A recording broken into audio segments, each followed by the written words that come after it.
Ngomongin poligami emang gak pernah gampang ya. Apalagi buat para suami yang sudah memutuskan punya 2 istri. Ada yang bilang poligami itu berat. Tapi ada juga yang bilang kalau dijalani dengan niat baik dan cara yang tepat, semua bisa adil dan bahagia. Masalahnya, adil di sini bukan cuma soal uang atau jadwal, tapi adil juga soal perasaan. Ini yang sering bikin suami kelimpungan kalau nggak ngerti caranya. Banyak suami yang bilang, aku kan udah adil, udah bagi waktu seminggu 3 hari.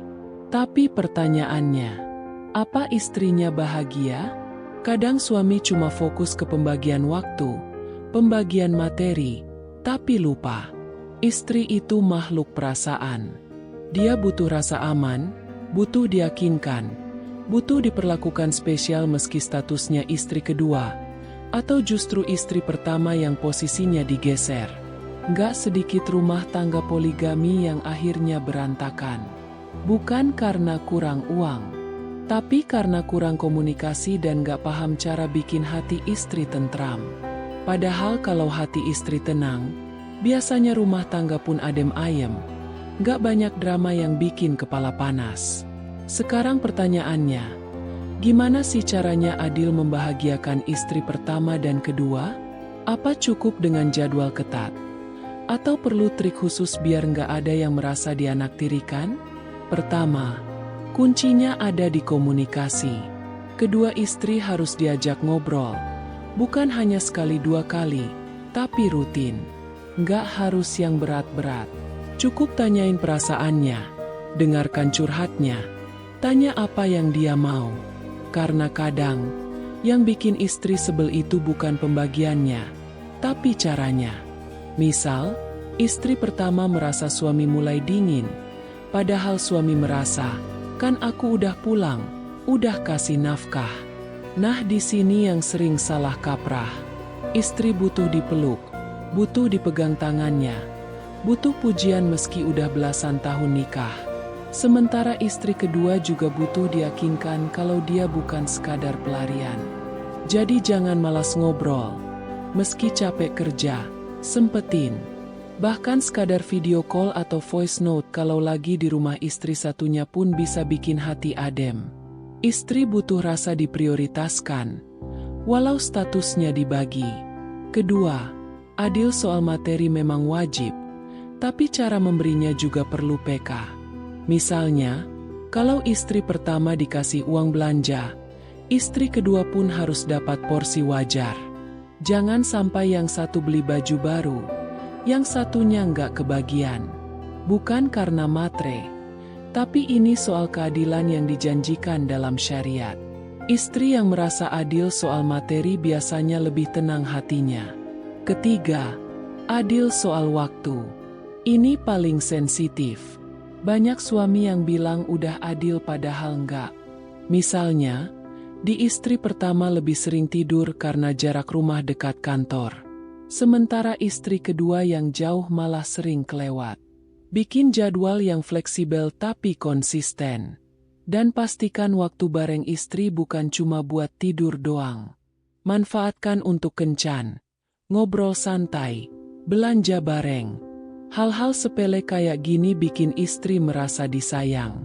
Keempat, tetap jaga kualitas hubungan intim.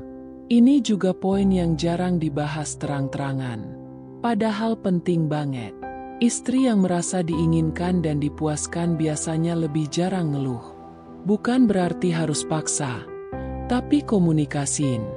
Gak semua istri mau gaya yang sama, ritme yang sama, suasana yang sama. Jangan malu diskusin, karena kalau ini nggak adil, sering jadi pemicu ribut diam-diam yang akhirnya meledak. Kelima, libatkan anak dengan cara yang sehat. Kalau istri pertama punya anak, pastikan anak-anak merasa ayahnya tetap hadir. Jangan cuma fokus ke istri baru, sementara anak-anak istri pertama seperti kehilangan figur ayah. Karena kalau anak merasa dianaktirikan, istri pun akan ikut sakit hati. Begitu juga sebaliknya. Kalau istri kedua punya anak, perlakukan sama. Adillah sejak dini supaya anak-anak pun saling menghormati, nggak saling cemburu. Keenam, tetap minta doa dari kedua istri. Ini penting banget. Banyak suami yang nggak sadar bahwa istri itu punya doa yang dahsyat. Kalau istri ridho, hidup suami berkah. Tapi kalau istri nyimpan sakit hati, bisa jadi hidup nggak pernah tenang meski uang banyak. Jadi jangan gengsi minta maaf kalau salah. Jangan ragu minta doa biar keluarga tetap utuh. Ketujuh, jaga rahasia rumah tangga masing-masing. Jangan banding-bandingkan istri satu dengan yang lain. Apalagi menceritakan aib istri pertama ke istri kedua, atau sebaliknya. Ini racun banget buat hati. Biarlah masing-masing punya kelebihan dan kekurangannya. Kalau ada masalah, selesaikan empat mata. Nggak perlu jadi bahan obrolan ke istri satunya lagi. Nah, intinya adil itu nggak bisa setengah-setengah. Butuh hati yang lembut dan kepala yang dingin. Karena urusannya bukan cuma angka, tapi rasa. Istri pertama dan kedua sama-sama berhak bahagia. Dan suami yang sukses memimpin poligami dengan adil, insya Allah hidupnya lebih tentram, dijauhkan dari fitnah, dan anak-anak pun tumbuh di lingkungan saling menghormati. Kalau capek, istirahatlah. Jangan merasa harus jadi malaikat.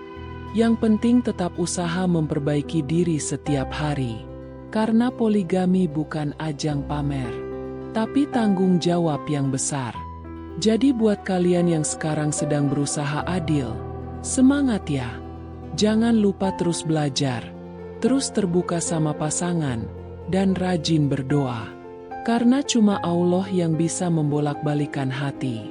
Mudah-mudahan rumah tanggamu tetap harmonis, adem, dan penuh berkah sampai akhir hayat. Nah, kalau kalian punya pengalaman menarik seputar poligami, cara membagi waktu, cara bikin istri tetap senyum meski hati kadang cemburu, coba ceritain di kolom komentar. Siapa tahu pengalamanmu bisa jadi pelajaran berharga buat orang lain yang lagi belajar adil. Dan kalau menurutmu naskah ini bermanfaat, share ke teman-temanmu ya. Biar makin banyak keluarga yang saling mendukung, saling mendoakan, dan gak gampang terpecah. Terima kasih udah baca sampai habis. Semoga kita semua bisa jadi pasangan yang adil dan bijak. Amin.